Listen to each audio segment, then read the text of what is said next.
el tema dispuesto para el día de hoy es implementando Lean Construction Last Planner en esta coyuntura del COVID, ¿no? Y un poco no solo diría del tema del COVID, sino también la coyuntura actual que estamos teniendo de la volatilidad de precios y de toda la coyuntura política que venimos teniendo en el país, ¿no? Un poco he querido armar este webinar pensando en ello, una situación, les he traído dos ejemplos de proyectos reales, una que fue cuando la pandemia recién se inició y cuando íbamos a reiniciar los trabajos, y otra el estado actual del proyecto que venimos ejecutando. Cualquier consulta, un poco la idea del curso, yo normalmente trabajo en el chat, pueden poner cualquier consulta que tengan y hacemos la del curso y podemos absolverla en cualquier instante. Un poco la primera parte del curso la estaba presentando, es la presentación en realidad de mi persona, para que principalmente vean que lo que les traemos acá es una recopilación de toda la experiencia que venimos trabajando, tanto como Julio Bando, que es mi persona, y como productiva, ¿no? En realidad la empresa viene ya desarrollándose bastante tiempo en el tema de edificaciones y hemos ido logrando ciertas implementaciones que nos han funcionado, ¿no? Lo que les traemos acá son cosas que nos han funcionado y que realmente se ejecutan en campo, ¿no? Más que un tema teórico, porque he visto muchos cursos que son netamente teóricos, pero acá les traemos temas más prácticos de cómo se hacen las cosas y qué nos ha funcionado y qué no nos funciona, ¿no? En toda esta implementación, en esta ideología, en este pensamiento de Lean Construction, ahora que normalmente lo implementamos ya como BDC, implementando todo el paquete con BIM, ¿no? Pero un poco para que puedan ver la experiencia que he venido en estos años de trabajo que he venido teniendo. He desarrollado tipos de proyectos de edificaciones multifamiliares, unifamiliares, obras viales, ¿no? Edificios de estacionamientos, edificaciones de oficinas y aulas y edificaciones para un teatro y auditorio de la Católica que ejecutamos, ¿no? Un poco con qué clientes he trabajado y con qué empresas también he trabajado para que ustedes puedan, la experiencia que les traemos un poco se trata de diversos stakeholders en realidad, ¿no? Esta interacción o gestión de un proyecto de construcción se basa en realidad en gestionar stakeholders, ¿no? Principalmente si es que a mí me preguntan cuál es la principal área de conocimiento o stakeholder que uno debe considerar en un proyecto de ejecución, y yo diría el recurso humano interno, ¿no? El recurso humano de la empresa, del staff de obra, ¿no? Porque he visto proyectos que han sido realmente desastrosos por simplemente no tener una buena gestión de recursos humanos, que a veces como ingenieros nos falta, ¿no? A veces como ingenieros no tenemos una carrera desarrollada en temas de recursos humanos y a veces llegamos a obra y poder trabajar con alguien empáticamente, realizar una sinergia con otras personas, con la supervisión, con todo el equipo, en realidad es medio complicado, ¿no? No nos han formado para ello y creo que, si me preguntan, para mí la principal gestión es esta. Clientes como COSAPI, la Pontificia Universidad Católica, Wescon, Marcan, Livit, principalmente, como pueden notar, es temas de edificaciones y inmobiliarios, ¿no? Paz Centenario, Edifica, que es la rama inmobiliaria, el brazo inmobiliario del grupo en realidad de Edifica y Productiva. Y las empresas supervisoras con las que he podido también trabajar es Proyecto Ingenieros, CECEL, JLB, De Chini, Odebrecht, Smith Chávez Tafur, CIE, ¿no? COSAP Inmobiliaria, Marketing Inmobiliaria.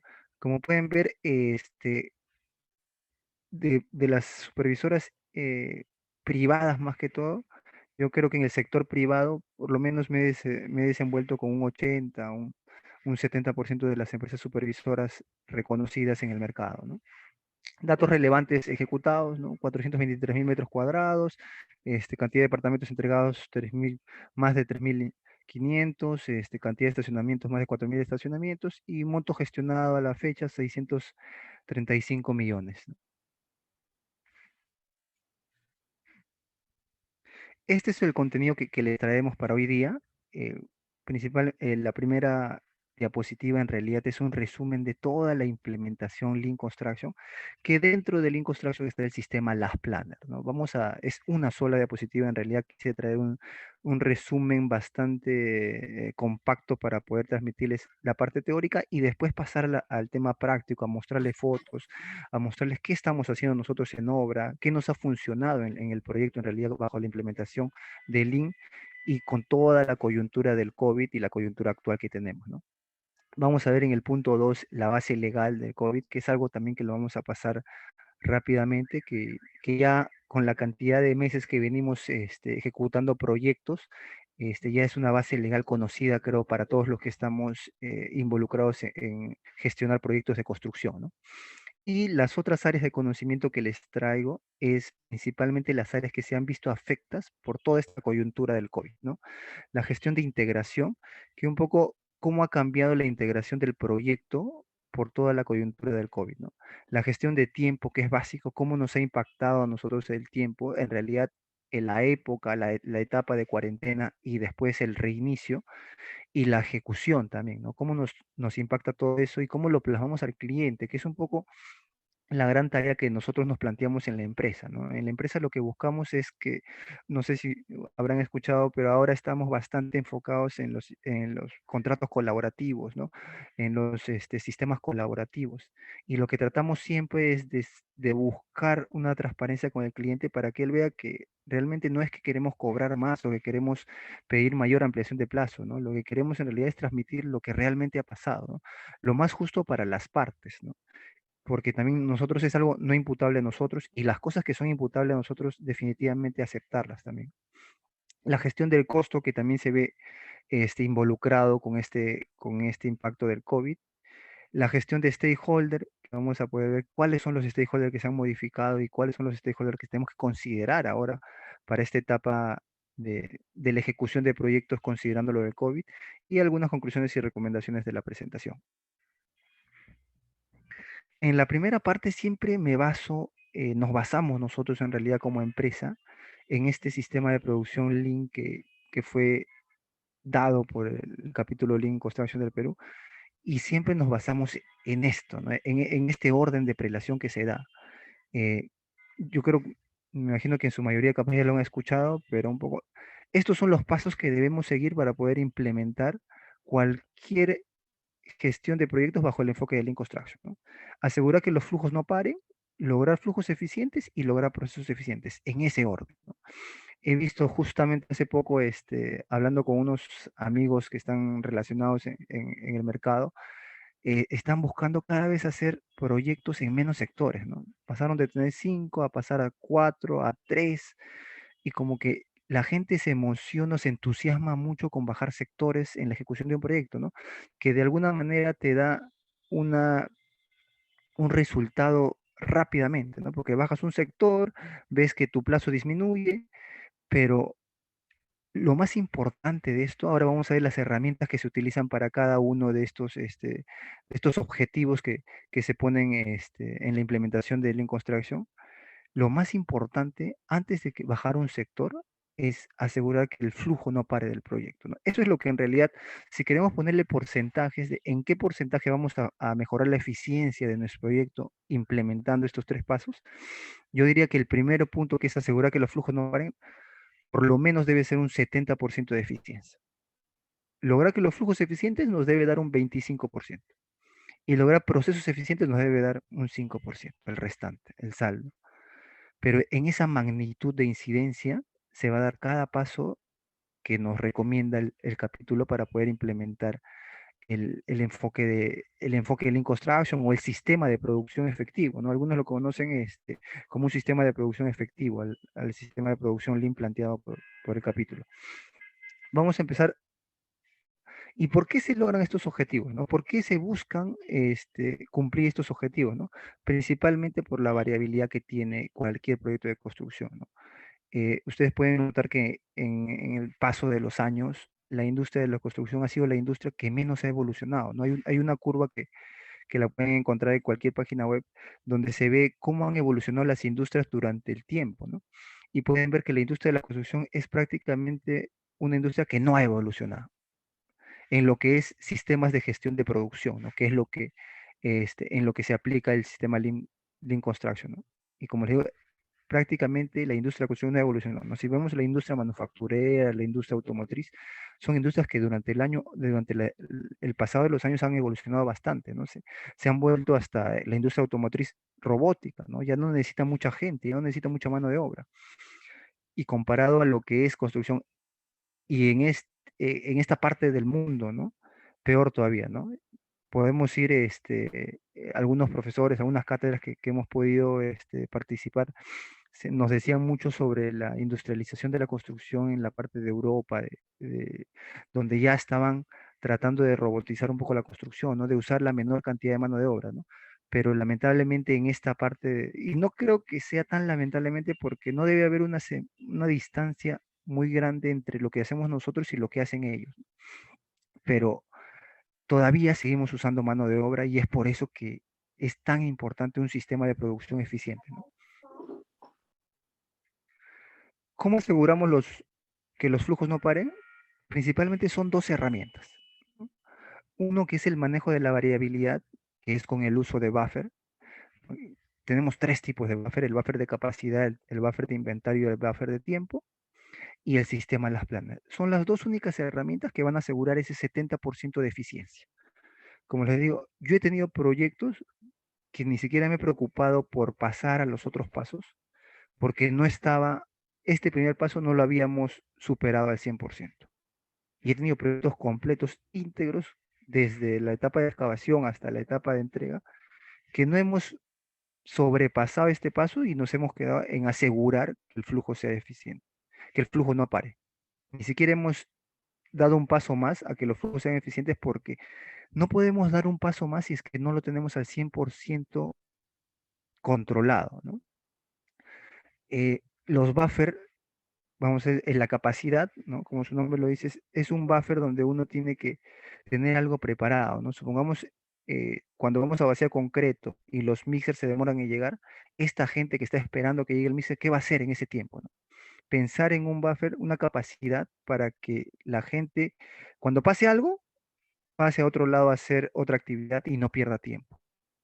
El buffer de inventario es, como su nombre lo dice, es simplemente en el tema de las vibradoras, tener dos vibradoras, tener tres vibradoras, ¿no? Es un inventario, es un costo. Los buffers en realidad es un costo, ¿no? Todo los buffers es un costo, ya depende un poco del residente, del gerente de proyecto, saber cómo medir este costo y poder ver qué es lo más eficiente para el proyecto, ¿no?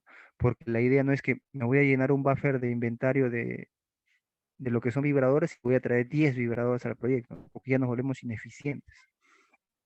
Y el buffer de tiempo, que normalmente lo tomamos no programar un día, ¿no? Generalmente los sábados, o depende también mucho de la restricción horaria, ¿no? Si la restricción horaria nos permite, podemos tener otro buffer de tiempo.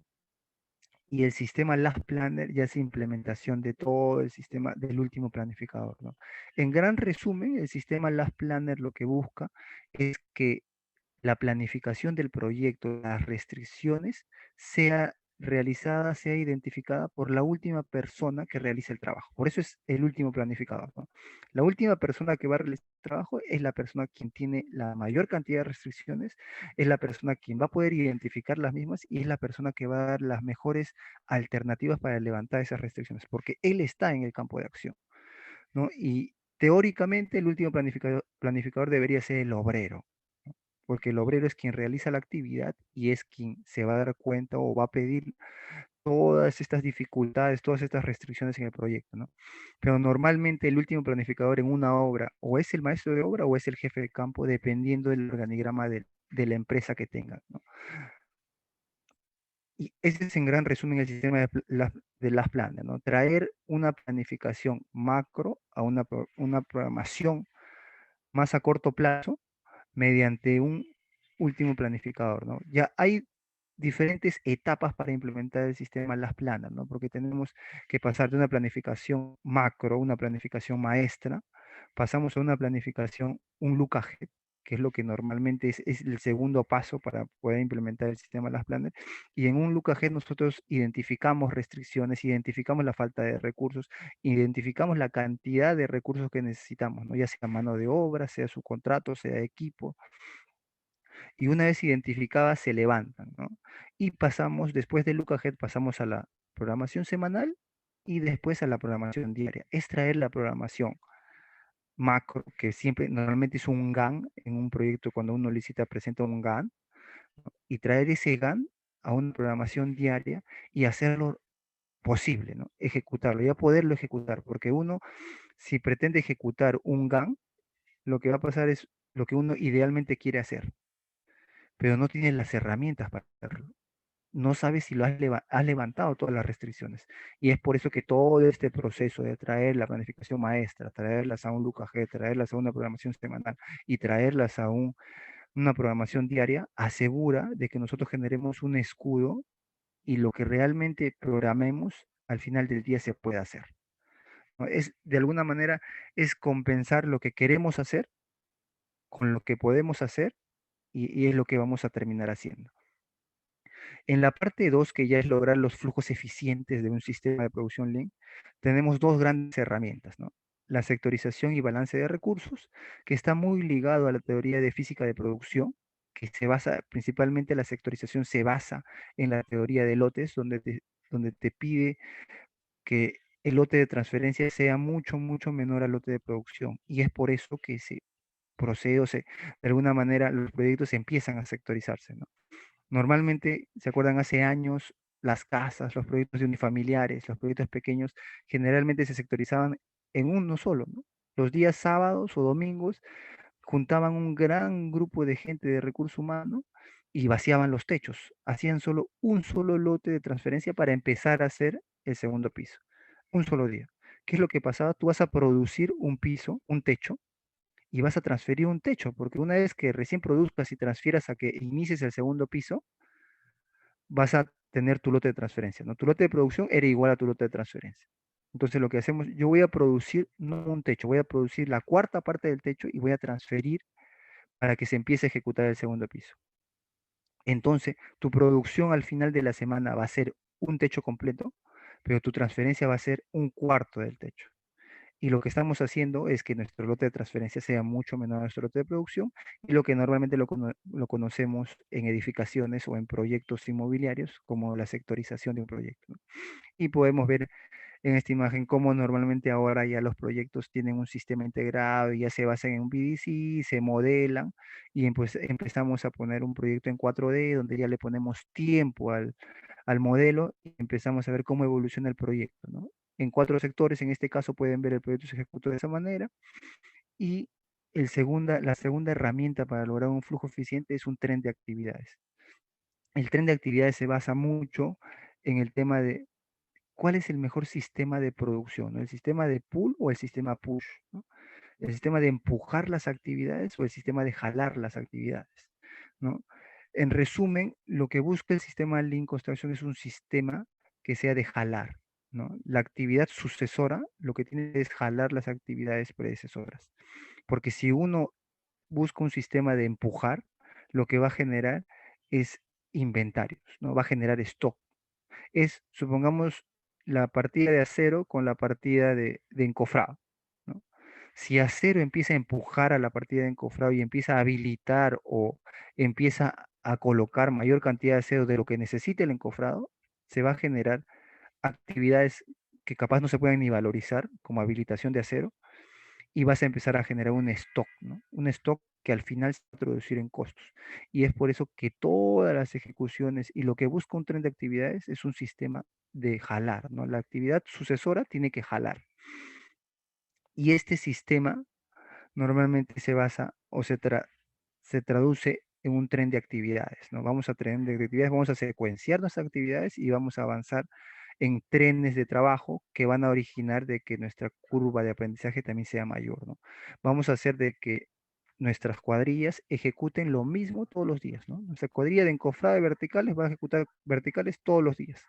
Nuestra cuadrilla de sentado de ladrillo va a ejecutar todos los días sentado de ladrillo. Y esto de acá se extrapola a todas las partidas, ¿no? Nosotros, en alguna ocasión nos ha pasado que por decir en la partida de enchape, un poco analizando el proceso, viendo cuál era el proceso de enchapar, ¿no? Todo el proceso en realidad, definimos cuadrillas que hacían una cuadrilla o una persona en realidad, porque no era tan grande en realidad la cuadrilla de enchape, las áreas que teníamos no eran tan grandes, los sectores que teníamos no eran tan grandes, y lo que hacía un enchapador colocaba piezas enteras, y este enchapador tenía una velocidad increíble, ¿no? Empezó a ganar una velocidad increíble porque todos los días que enchapaba, enchapaba piezas enteras. Él no tenía cortador a la mano.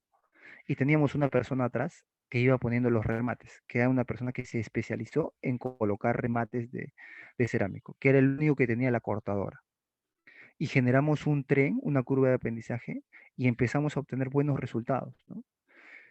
Y eso es un poco secuenciar las actividades y tener un tren de actividades, ¿no? Y asegurar que la gente haga las actividades, las mismas actividades todos los días, ¿no? El mismo metrado, ¿no? No busquemos, en construcción es imposible que una persona haga lo mismo todos los días, ¿no? Porque se cambia de sector, el sector es diferente, la condición es diferente, el ambiente es diferente. Así lo que tenemos que buscar es que asegurar que una persona, si va a cortar el enchape, que solo realice los cortes de enchape y que su metrado sea al día, haga unos 4 metros cuadrados de enchape cortado al día. Y ese tipo de cosas son los que se buscan, ¿no? Ese tipo de cosas es un poco lo que también busca todo el sistema de producción Lean, ¿no? Lo bonito, lo interesante en realidad de la construcción es que nada de las actividades de las partidas están definidas, ¿no? Todas las partidas que ejecutamos en obra se pueden hacer de otra manera. Y ahí hay un gran reto de nosotros de poder innovar, de buscar nuevas alternativas, en conjunto con la supervisión, en conjunto con todos los stakeholders del proyecto, ¿no? Y el tercer paso sería lograr procesos eficientes, que como les digo, debería ser el último paso, debería ser prácticamente el paso de que ya hemos superado los otros dos al 100%, y como les digo, va a haber ocasiones en que capaz ni lo implementemos en la obra, porque midiéndolo en el grado de incidencia de los beneficios que nos puede dar, el lograr procesos eficientes nos va a dar 5% de eficiencia en un sistema de gestión. Y para lograr eso es nada prácticamente, ¿no? Es muy bajo ese sistema de eficiencia, y perder recursos o de alguna manera descuidar el primer paso por hacer el tercer paso, yo creo que nos va a quitar tiempo, nos va a quitar recursos y al final nos va a impactar en el costo. Por eso siempre cuando tengamos este sistema de implementación, cuando vayamos a implementar el sistema Las Planes, el sistema de Lean Construction, siempre busquemos en este orden de apelación, en estos pasos que nos han dado, ¿no? Por eso, como les comentaba al inicio, en un grupo que tenemos justo hablaban de cada vez 7:30, nos hacer falta 2 minutos. menos sectores, ¿no? Y así quiero ver también lo que vas a mandar a imprimir. Como estaba muteando, y lograr menos sectores lo que va a hacer es que tu sectorización va a cambiar, vas a estar en la etapa 2 de lograr flujos eficientes, pero ¿qué pasa si tú haces menos sectores, ¿no? Ya no vas a hacer 5 sectores, sino vas a hacer 3 sectores, pero realmente los cumples, todos los días vacías 3 sectores, todos los días encofras verticales 3 sectores, todos los días encofras vigas 3 sectores, porque si no lo haces, ya estás haciendo que tu flujo no pare, ¿no? Y si tu flujo para, ya estás perdiendo plata, porque nosotros cuando dimensionamos los recursos, dimensionamos en base a la sectorización. Tengo 3 sectores, voy a tener cierta cantidad de metrado, y esta cantidad de metrado se va a reflejar en cantidad de personal que voy a ingresar al proyecto. Y si esa cantidad de personal no hace los 3 sectores al día, ya estamos perdiendo plata. Por eso que antes de asegurar de cambiar o de ver, voy a hacer menos sectores, más sectores, lo primero que tienen que asegurar es que el flujo no pare. Eso es lo que tienen que asegurar. Si pierden plata, si tienen que meter más gente para que el flujo no pare, háganlo. Porque este paso es el que va a asegurar la mayor eficiencia que pueden tener ustedes en el proyecto. Estos 3 objetivos son los objetivos de un sistema de producción efectivo y el sistema de producción Lean, en realidad. Como les dije, este gran resumen se puede desarrollar en N clases, ¿no? Pero un poco les queríamos traer qué es lo que en realidad es un sistema Lean y cómo nos abocamos para empezar a ejecutar, ¿no? O sea, como les digo, concéntrense en el primer paso, en las dos primeras herramientas, y lo demás va a venir de a pocos, ¿no? Lo demás, el porcentaje de beneficio que pueden traer no va a ser tan incidente como el primer paso. ¿Cómo este sistema nos funcionó a nosotros y cómo se vio afectado por la coyuntura actual del COVID? Como les digo, ni tan actual ya porque ya venimos varios meses con esto. Un poco la base legal, ¿no? ¿Cómo empezó todo esto? ¿Cuáles fueron los documentos de autorización? ¿Cuáles fueron los protocolos que ya todos en este tiempo ya todos debemos manejar y ya es parte de la gestión que tenemos nosotros en cualquier obra de construcción, ¿no? Al inicio era todo un tema nuevo que queríamos ver qué decían los decretos supremos, qué decían las resoluciones ministeriales, pero poco a poco ahora lo hemos hecho parte de un sistema de gestión de construcción, ¿no? Que al final concluían en las autorizaciones de reinicio del proyecto, ¿no? Que al comienzo se estuvo con un usuario de SysCovid, hasta que actualmente es solo un correo, ¿no? Actualmente solamente enviar tu plan COVID al correo del Ministerio de Salud y con eso impreso es suficiente para cualquier inspección que tengamos en el proyecto, ¿no? Inspección tanto de municipalidad, la municipalidad donde se está ejecutando el proyecto, la SUNAFIL, el MINSA, ¿no? Ya ahora se han sumado más entes inspectores y ahora ya tenemos más involucrados, más personas que controlan cualquier ejecución del proyecto, ¿no? Dentro de las funciones que nosotros normalmente teníamos como residentes, como gerentes de obra, actualmente se suma la de que somos responsables de la implementación del plan de vigilancia para la prevención y control de COVID. Al igual que el tema de seguridad, esto de acá se suma al sistema de gestión de seguridad y hace responsable directo al residente, ¿no?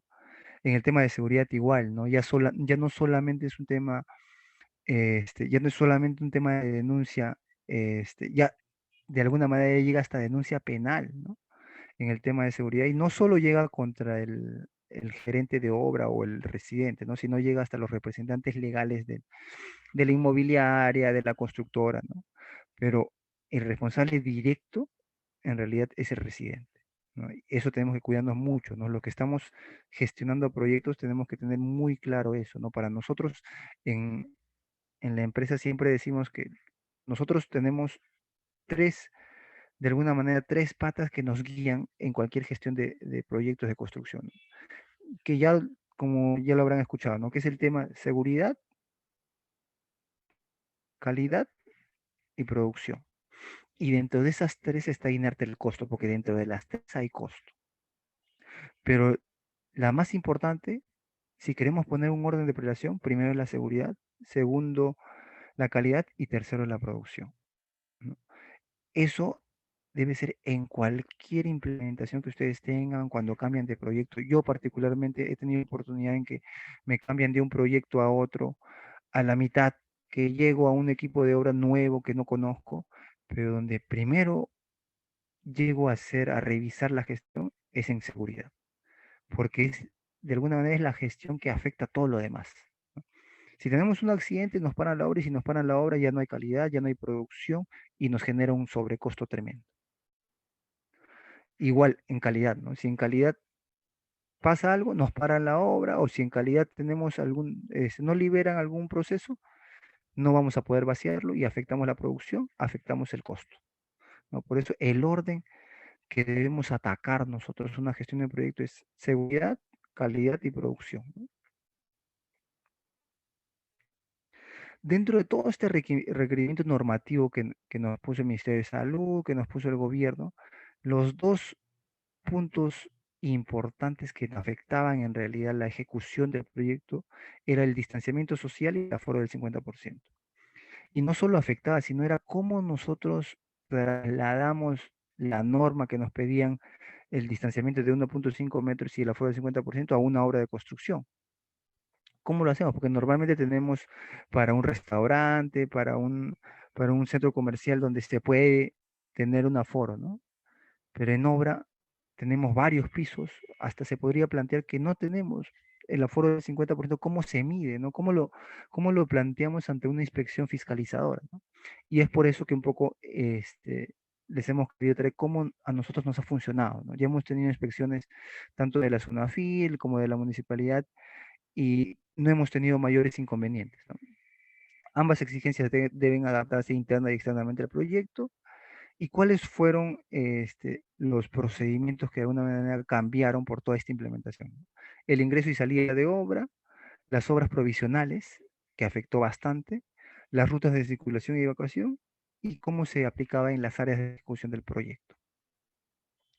Son dos proyectos que les trajimos para poder ver cómo se implementó y cómo hicimos de que nuestro sistema de producción cambie por todos estos requerimientos. ¿Por qué hemos elegido estos dos proyectos? Porque uno fue justamente el que está a mano izquierda, este proyecto de acá, fue, fue en la etapa cuando tuvimos la cuarentena y cuando tuvimos que reiniciar con esta nueva coyuntura que nadie sabía cómo. Y estaba este proyecto, el estado de ejecución prácticamente era casco al 50%, acabados húmedos a un 10% y acabados secos por iniciar, ¿no? Era muy diferente implementar un proyecto a medio ejecutar y un proyecto nuevo, ¿no? Como este de acá, que es un proyecto en donde actualmente estamos ejecutando y donde se tienen muros anclados, ¿no? Donde se inicia con la excavación, el movimiento de tierras y tenemos otras variables, ¿no? Porque ya no tenemos mucha área, no tenemos techo, no tenemos dónde poner nuestras obras provisionales y cómo nosotros hemos tenido que mutar para poder, en las dos etapas de proyectos, poder implementar estos nuevos requerimientos, ¿no? ¿Cuáles son de alguna manera, cuáles son los datos generales del proyecto? Los dos son proyectos, un proyecto multifamiliar, solo multifamiliar de departamentos y un proyecto mixto que tiene oficinas y eh, tiene una parte que es comercial y tiene una parte que es de departamentos y oficinas, ¿no? El edificio de departamentos quedaba en Miraflores, el edificio de mixto queda en San Isidro.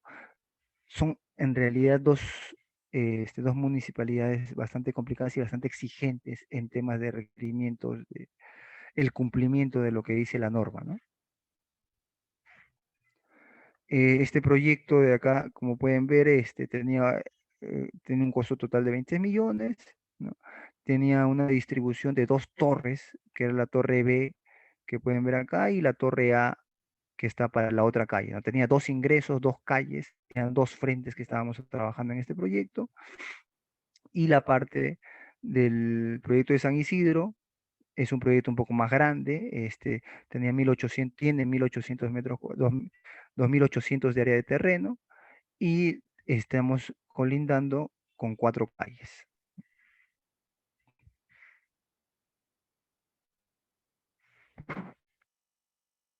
A ver, bueno. ¿Cómo cambió el organigrama de ejecución para las dos etapas, ¿no? Tenemos que el organigrama normal que teníamos en el proyecto de Miraflores, teníamos una residencia, teníamos el área de oficina técnica, que tenía un encargado y un ingeniero asistente, teníamos el área de campo y producción, que tenía su jefatura de campo, su ingeniero de campo y su parte de arquitectura, teníamos el área de seguridad, que tenía al responsable y a su document control, teníamos el área de salud ocupacional, que incrementó, ¿no? Después de esta etapa del COVID, incrementó esta área. Al comienzo se pedían que esté un poco más de porcentaje de tiempo y ahora normalmente nosotros cómo hemos podido optimizar y cómo hemos logrado que sea lo menos costoso posible, ¿no? Lo que hemos hecho es tener un médico que se encarga de la gestión de salud ocupacional para todas las obras y tenemos técnicas de enfermera que trabajan medio tiempo porque la norma no te especifica que tiene que estar todo el día y medio tiempo ellas hacen todas las funciones de controlar al personal en el ingreso, principalmente en el ingreso de obra, que es donde podemos detectar personal que cuente con que tenga algún síntoma y pueda ser detectado oportunamente para no impactar a todas las demás personas, ¿no? Tenemos el área de vecinos que ya también es parte un poco del know-how que tenemos como empresa, que sí necesitamos un área encargada de los vecinos y tenemos el área administrativa y almacén, ¿no? ¿Cómo cambió las funciones de este organigrama? El área de oficina técnica y administración se implementó en trabajo remoto, ¿no? Toda el área de oficina técnica y toda el área administrativa estaban desde trabajo remoto y solo teníamos en obra el área de producción, el área de seguridad y el área de salud ocupacional, que principalmente era por la enfermera que teníamos en obra, que tenemos en obra. ¿Cómo se modificaron todas las implementaciones provisionales del proyecto? ¿No? Yo creo que esto es ciertos cambios que hemos tenido todos, que todos hemos tenido que cambiar y adaptarnos a los nuevos requerimientos, como es el ingreso y salida, ¿no? El ingreso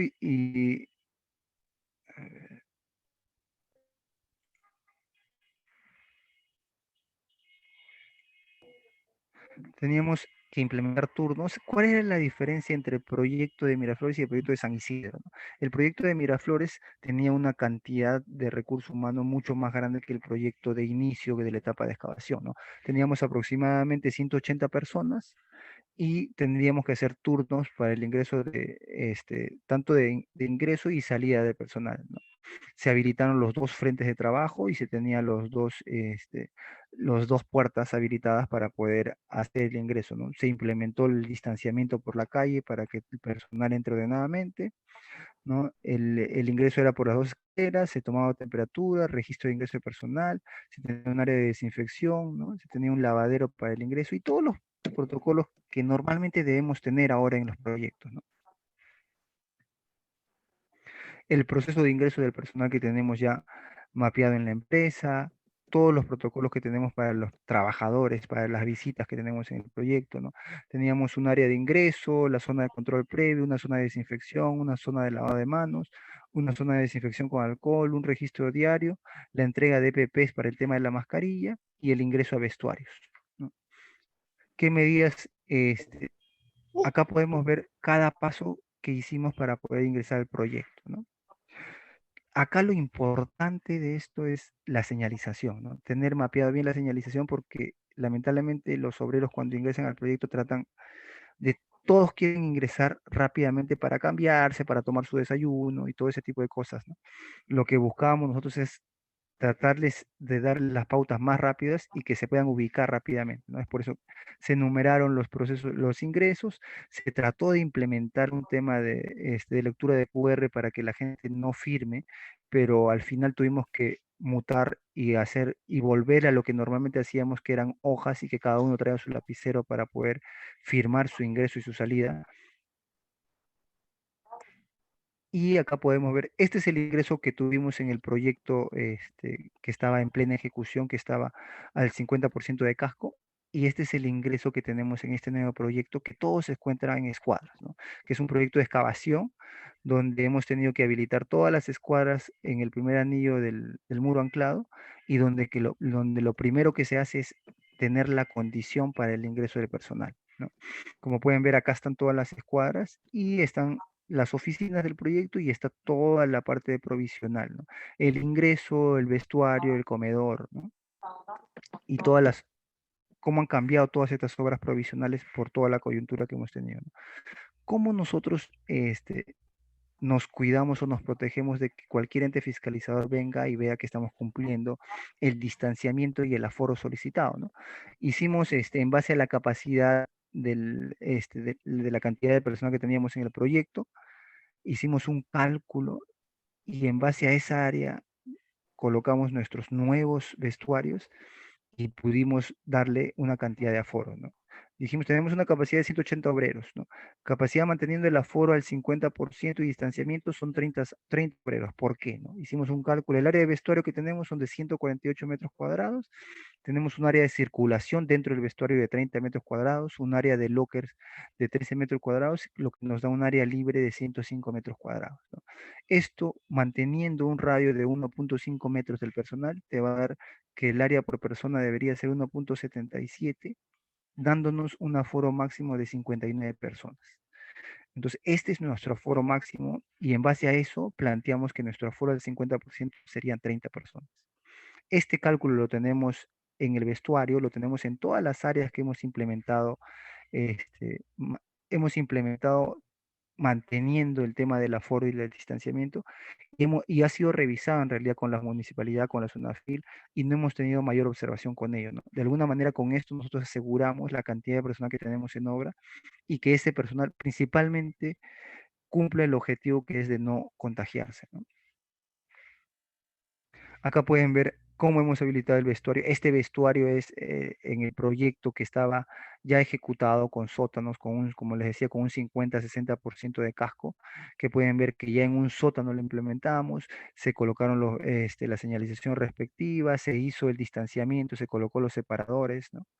Y el que está para mano derecha es el que está encima de las escuadras, ¿no? Igualmente se comenzó la señalética. Esto es otro punto que normalmente nos ha servido en una fiscalización, ¿no? Tener el registro de todas las desinfecciones y limpiezas que se hacen a estas áreas, ¿no? Nosotros para esto tenemos una persona que realiza la desinfección y la limpieza de todos estos ambientes donde se tiene el mayor riesgo de contagio, ¿no? Que son el comedor y el vestuario. Y acá se registra, ¿no? Si pueden ver, acá se tiene el registro y se muestra la desinfección que se hace diariamente y de alguna manera podemos validarlo con la inspección que se tenga de la SUNAFIL o de la municipalidad, ¿no? Cuando se estuvo el vestuario en los sótanos se tuvo que tener un sistema de ventilación y las consideraciones que se tuvo en los comedores de obra, que es el otro punto crítico para cumplir con lo establecido en, en los decretos supremos, ¿no? Dentro del comedor, te tenía que ver zonas que cumplan con el aforo, que cumplan con el distanciamiento, e igualmente se establecieron turnos para que pueda la gente comer, ¿no? Manteniendo el aforo y el distanciamiento. Se hizo el cálculo al igual que se mostró para el vestuario, se colocaron ciertas medidas como separaciones para que la gente no tenga, en el momento que se quita la mascarilla, no tenga, de alguna vez esté separado, ¿no? Y se colocaron la señalización y algunas medidas que hemos ido implementando, ¿no? Como pueden ver, el anterior, esto de acá es un comedor que ya estaba en el piso uno, que tenía ventilación, que tenía un piso donde se podría ejecutar, y esta de acá es la etapa de movimiento de tierra, ¿no? El proyecto que estamos haciendo ahora, donde igualmente colocamos la separación y también colocamos unas cortinas de plástico, ¿no? Para que también cuando estén espalda con espalda, ¿no? Haya una separación que asegure cualquier tema del, que no se genere un punto donde se pueda contagiar la gente, ¿no? Igual en las duchas, en los vestuarios se realizaron la separación, se anuló algunos lavaderos, se incrementaron más lavaderos portátiles, ¿no? Y las implementaciones provisionales generales que se tuvo en la ruta de circulación, como teníamos dos frentes en el proyecto de Miraflores, pudimos hacer que una escalera sea de subida y la otra de bajada. Las reuniones se cancelaron, se buscaba que las reuniones sean de forma remota, pero lo que siempre priorizábamos nosotros para el cumplimiento también del sistema Las Planner y de la aplicación del sistema Las Planner era que la programación diaria sí se manejaba con un recurso limitado, con solo los encargados, los capataces o los maestros de obra, para las reuniones al final del día y poder tener claro nuestra programación, ¿no? La charla de seguridad que se abocaba ahora ya no solamente se tiene una charla de seguridad, sino también se tiene una charla por parte del área ocupacional, ¿no? Sobre todo este tema de la coyuntura, los subcontratistas, que ahora el PDR no solo tiene que ver el sistema de seguridad, sino que parte del sistema de gestión de seguridad también es el sistema de salud ocupacional que involucra ahí el tema del COVID. La selección de personal, que fue una medida al comienzo, cuando hubo todavía todo este tema de cómo poder implementar las medidas y cómo lograr que la gente no se contagie, buscábamos distritos donde no haya mucha proliferación del virus, ¿no? El uso de EPPs, las mascarillas, en realidad el uso de la mascarilla para cualquier obra de nosotros es tolerancia cero, ¿no? Si hay una persona que no tenga mascarilla, es retirado del proyecto, ¿no? El transporte de personal, que igual se manejó ya, en algún momento hubo la confusión de si lo ponía el empleador o tenía que venir por sus propios medios el trabajador, y que creo que actualmente ya todos los obreros prácticamente vienen bajo sus propios medios y vienen usando los sistemas de transportes que tenemos en la ciudad, ¿no? ¿Cómo medimos el impacto del tiempo y cómo lo trasladamos nosotros al cliente?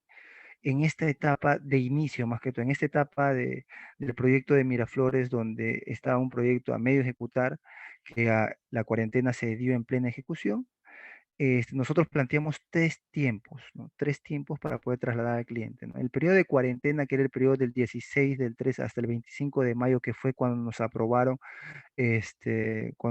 nuestro plan para poder ya iniciar los trabajos, que es un periodo en realidad que era innegable en temas de tiempo, ¿no? O sea, era imposible que un cliente te pueda pedir de que ese tiempo sea asumido por el constructor, ¿no? El periodo de implementación, que ya el periodo de cuánto me iba a tomar implementar todas estas nuevas medidas. No es que la gente el día 26 de mayo va a venir a trabajar, ¿no? Lo primero que teníamos que hacer es implementar todas estas condiciones, ¿no? Y el periodo de reinicio, que ya es, oye, una vez que implemente, voy a iniciar la ejecución, pero no voy a iniciar con el mismo recurso que tenía cuando paramos la obra, ¿no? Y esos tres tiempos fue lo que nosotros tuvimos que definir y trasladar al cliente y explicar para que vea que este impacto era en realidad para el proyecto, no era un impacto del constructor, era un impacto a la obra. Y con esto se planteó un poco, este es el cronograma GAN que se tenía tres frentes de trabajo, ¿no? Eran las dos torres y dentro de una torre había una zona que se había quedado restringida por un vecino y que también se tuvo que colocar para poder verificar cuál era la ruta crítica del proyecto, ¿no? Lo que teníamos que basarnos nosotros para poder presentar al cliente y demostrar cuánto nos impactó era principalmente en el histograma de gente, ¿no? ¿Cómo tú le demuestras al cliente que ya estás en las mismas condiciones cuando se paró la obra? ¿No? Porque lo que nosotros decíamos, nosotros se paró la obra al inicio de la cuarentena y teníamos tantos recursos, que al final el recurso de mano de obra es el recurso incidente que genera la producción en cualquier proyecto.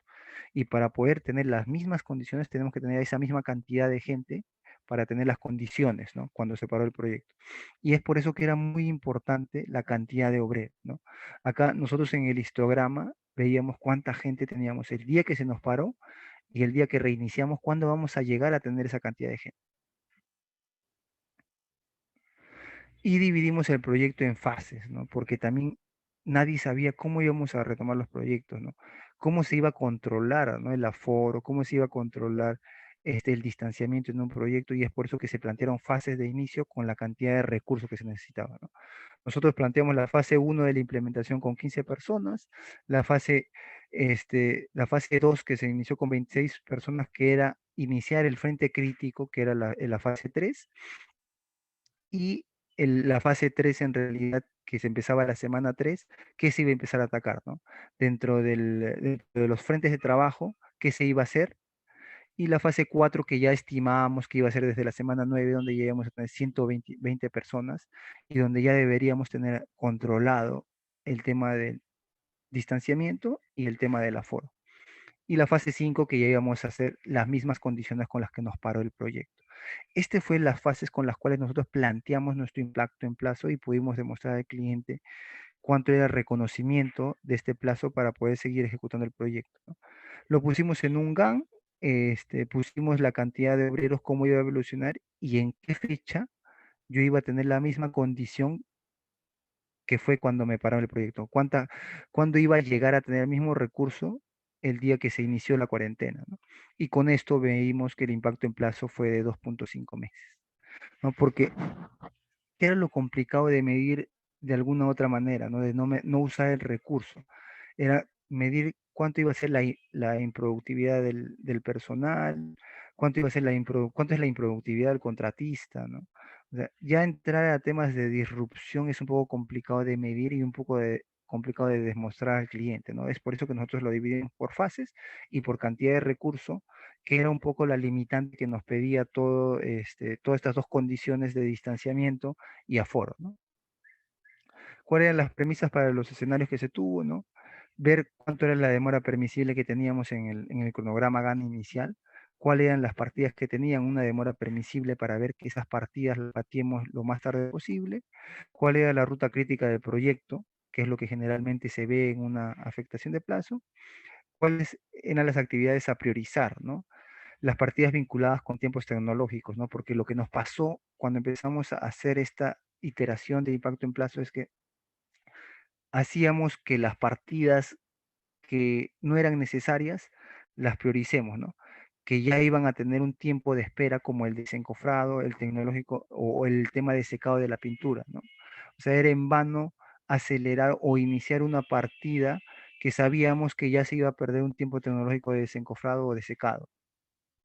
Priorizar los cuellos de botella, que un poco fue con cuáles se basaron para poder definir estas fases del proyecto, ¿no? En estructuras la partida de encofrado, en acabado de húmedos la partida de ladrillo y en acabado seco la partida de puerta. Esas tres partidas, considerando las actividades que tienen estas partidas y viendo sus tiempos tecnológicos, pudimos definir cuáles son estas fases para iniciar el proyecto, que eran lo más, de alguna manera, lo que menos impacto iban a generar en la ejecución del proyecto, ¿no?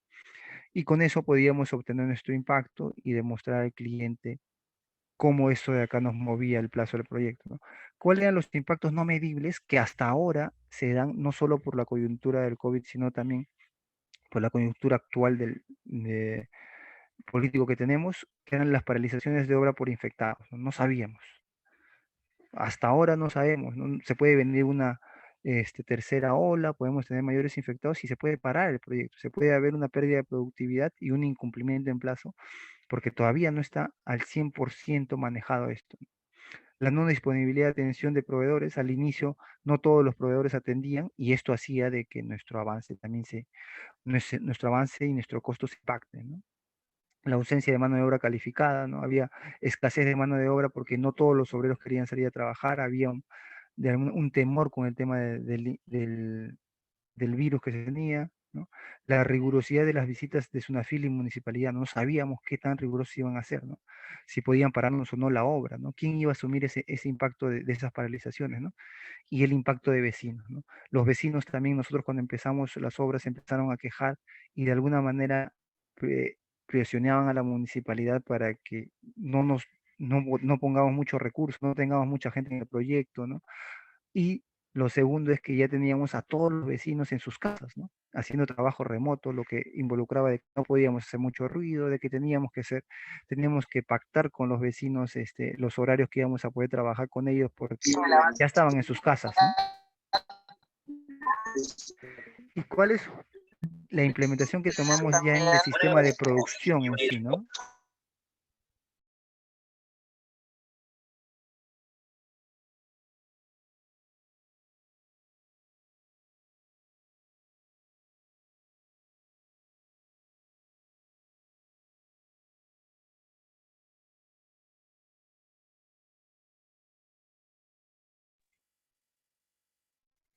Perdón, este, ¿cuál fue la implementación que tuvimos en el sistema de producción, ¿no? ¿Cómo cambiamos nosotros en plena ejecución de este proyecto de Miraflores, ¿no?